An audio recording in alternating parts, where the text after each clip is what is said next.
வணக்கம். இப்போ வந்து மட்டன் பக்கோடா சூப்பராக இருக்கும். எப்படி செய்யலாம் வாங்க பார்க்கலாம். ஃபஸ்ட்டு வந்து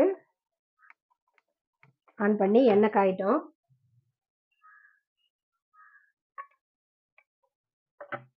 அதுக்குள்ளே நம்ம வந்து ரெடி பண்ணிடலாம். நல்லா மழை டைமுக்கு பக்கோடா சாப்பிட்றதுக்கு எல்லாருக்கும் பிடிக்கும். இந்த மழை டைமில் மட்டன் பக்கோடா சூப்பராக இருக்கும். இதில் வந்து வேக வச்ச மட்டன் வந்து மஞ்சத்தூள் உப்பு போட்டு வேக வச்சுருக்கேன். அதை ஃபஸ்ட்டு போட்டுறேன். நல்லா போன்லெஸ்ஸாக இருக்கணும். குட்டி குட்டியாக நறுக்கிட்டு கொஞ்சம் பெருசாக இருந்ததுன்னா குட்டி குட்டியாக நல்லா நறுக்கிக்கலாம். இல்லை பெருசாக போடுறதாலும் நீங்கள் போட்டுக்கலாம். சின்னதாக போட்டால் சீக்கிரம் வெந்துடும். அதனால சின்னதாக போட்டிருக்கேன் குட்டி குட்டியாக. இங்கே பாருங்கள். அதுக்கு அடுத்தது கடலை மாவு வந்து இந்த கப்பில் 1 கப்பு. இதுக்கு தேவையான அளவு நீங்கள் எவ்வளோ எடுக்கிறீங்களோ அந்த அளவுக்கு போட்டுக்கலாம். அதுக்கப்புறம் மைதா மாவு 1/4 கப்பு.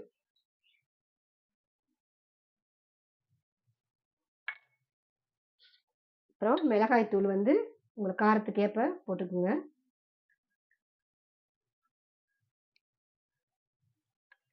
அதுக்கப்புறம் 65 மாவு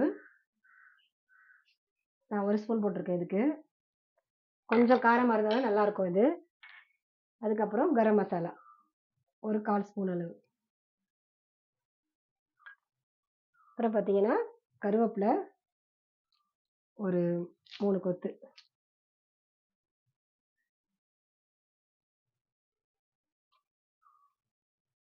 அப்புறம் இஞ்சி பூண்டு இடித்து வச்சுருக்கேன், அதையும் சேர்த்துறேன். இப்போது தேவையான அளவு உப்பு. என்ன வந்து மட்டன் வேக வைக்க தான் கொஞ்சம் நேரம் பிடிக்கும், மற்றபடி சீக்கிரமாக இதை பண்ணிடலாம். உப்பு வந்து மட்டனில் வேக வச்சதுனால இதில் வந்து பார்த்து போடணும். ரொம்ப அதிகமாக போடாமல் லிமிட்டாக போட்டுக்கணும். இப்போ இது நல்லா கிளறி விட்டுருங்க. நல்ல காரமாக சாப்பிட்றவங்களுக்கு இன்னும் கொஞ்சம் கூட மசாலா இந்த மசாலா எல்லாமே கொஞ்சம் கூட சேர்த்துக்கிட்டிங்கன்னா நல்லாயிருக்கும். இப்போது இதில் மட்டன் வேக வச்ச தண்ணி இருந்தாலுமே நீங்கள் அது பிசைஞ்சிருக்கலாம். நான் வந்து குழம்புல சேர்த்துட்டேன், அதனால் வந்து தண்ணி கொஞ்சம் விட்டு பிசைஞ்சிடுறேன்.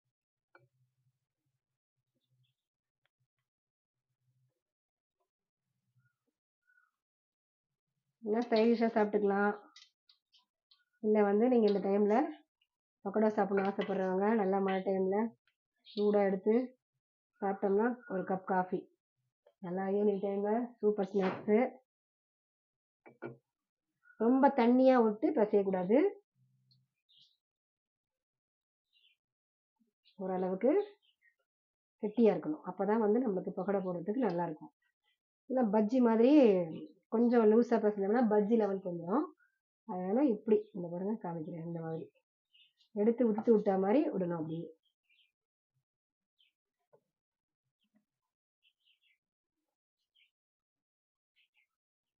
நல்லா இஞ்சி பூண்டு நல்லா தட்டி போட்டாலும் நல்லா ரொம்ப வாசனையாக இருக்கும். இல்லை நீங்கள் வந்து பேஸ்ட்டாக பண்ணி சேர்த்துட்டாலும் பரவாயில்ல. இதில் வந்து பச்சை மிளகாலாம் எதுவும் சேர்க்கல, இந்த காரம் தான். கரம் மசாலா, 65 மசாலா, அடுத்தது மிளகாய் தூள்.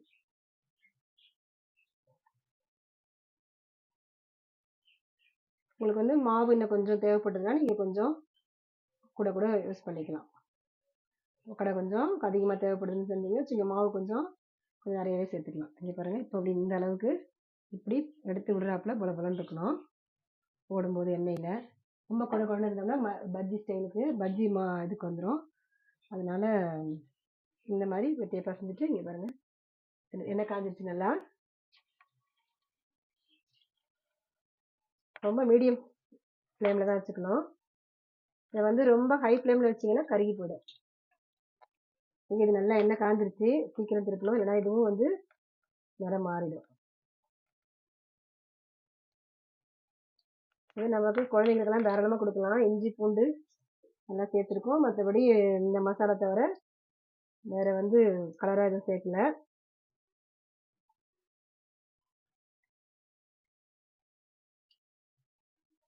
நல்லா சாஃப்டாக வேக வச்சுக்கணும். ஒரு 10 விசில் நல்லா 10 விசில் நல்லா நீங்கள் வந்து மட்டன் வேக வைக்கணும். சிக்கனில் யூஸ் பண்ணும்போது ஒரு 4 விசில் 5 விசில் விட்டாலே போதும். இது நம்ம மட்டன் சொல்லும்போது நல்லா 10 விசில் தாராளமாக விட்டால் தான் குழம்பு நல்லாயிருக்கும். நம்ம எடுத்து இது பண்ணும்போது சாப்பிடும்போது ரொம்ப நல்லாயிருக்கும். ஏன்னு கேட்டால் நம்ம ரொம்ப நேரம் இதை வேக விட போகிறதில்ல, இந்த மாவுக்காக வேண்டி தான் இதில் போடுறது.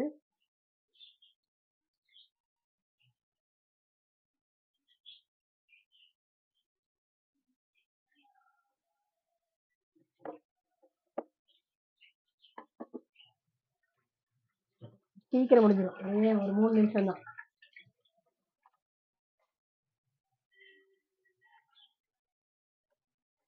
இதில் இன்னொன்றும் செய்யலாம், நம்ம வெங்காயமும் கொஞ்சம் ஆட் பண்ணுறதுனா பண்ணிக்கலாம். நான் சேர்க்கறதில்ல, நீங்கள் விருப்பப்பட்டீங்கன்னா வெங்காயத்தை நல்லா பொடியாக அரிஞ்சு வெங்காயம் பச்சை மிளகா கூட இதில் சேர்த்து இந்த மாதிரி போட்டுடலாம்.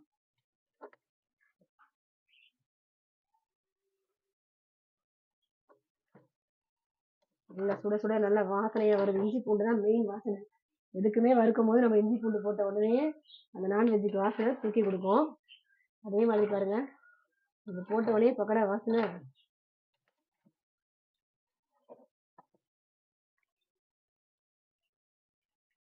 நல்லா பேக்கரி கிட்ட போகும்போதெல்லாம் இந்த பக்கோடா வாசனை பார்த்துட்டு தான் எல்லாரும் உள்ள போய் மேலே போய் வாங்குவாங்க.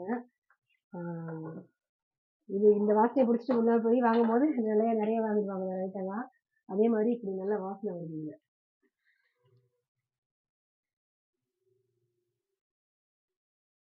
கொஞ்சம் ரொம்ப ஹை ஃப்ளேம் வச்சா கருகி போயிடும், அதனால சிம்ல தான் வச்சிருக்கேன் நான். மட்டன் வந்து சாப்பிடாத பசங்க எல்லாம் இந்த மாதிரி செஞ்சு கொடுத்தா சூப்பரா சாப்பிடுவேன். நம்ம வந்து மட்டன் வந்து சாப்பிடலையே பசங்க சாப்பிடு, சிக்கன் நிறைய பசங்க விரும்பி சாப்பிடுவாங்க. மட்டன் அவ்வளோவா பெரும்பாலும் ரேர் தான் சாப்பிட்றது, மட்டன் தான் சாப்பிடாதுங்க.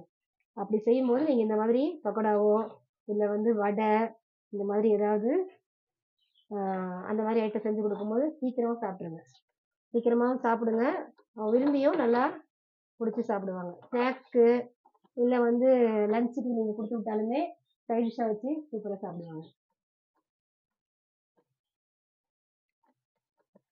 பெரியவங்களே சைட் டிஷ்க்கு பக்கோடா எடுத்துகிட்டு போகிறதுக்கு பதிலாக இதே மாதிரி வாங்கி செஞ்சு சாப்பிட்டீங்கன்னா ரொம்ப நல்லாயிருக்கும். ஆனால் என்ன ஒன்று, எல்லாத்தையுமே விட நம்ம சைட் டிஷ் சாப்பிட்டு லேட்டாக சாப்பிட்றத விட லஞ்சுக்கெல்லாம் கொடுத்துருப்பறத விட வீட்டில் இதே மாதிரி சூடாக செஞ்சு சாப்பிட்டீங்கன்னா அதனுடைய டேஸ்ட்டே தனி. அதை எடுக்கும் போதே இலையில வாங்கி சாப்பிடணும், அதுதான் இந்த பக்கோடாவுக்குலாம் நல்லா ருசி, சாப்பிடும்போது நல்ல ருசியாக இருக்கும். அது என்னதானே கொஞ்சம் லேட் ஆயிடுச்சுன்னா அதனுடைய அந்த நமுத்து போயிடும். கொஞ்சம் அந்த சூடாக சாப்பிட்றது ஒன்றுமே இருக்காது, சும்மா ஏதோ டேஸ்ட்டு சாப்பிட்ற மாதிரி சாப்பிடுவோம். அதுவே நீங்கள் பாருங்கள், சூடாக சாப்பிட்டு பாருங்கள், ரொம்ப நல்லாயிருக்கும்.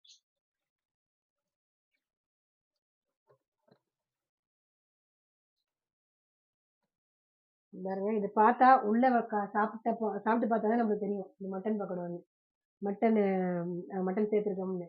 இல்லைன்னா வந்து இதை வந்து சாதா பக்கோடா தான் சொல்லுவாங்க. அந்த மாதிரி நல்லா பொடியாக இருந்து நான் போட்டிருக்கேன்.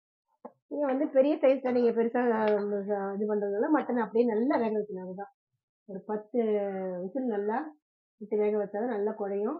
அதுக்கு தகுந்த மாதிரி நீங்கள் மாவு போட்டுக்கணும். ரொம்ப அதெல்லாம் சொன்ன பாருங்க, குழச்சி எடுக்கக்கூடாது, குழச்சி எடுத்துட்டோம்னா பஜ்ஜி ஸ்டைலில் மாறிடும்.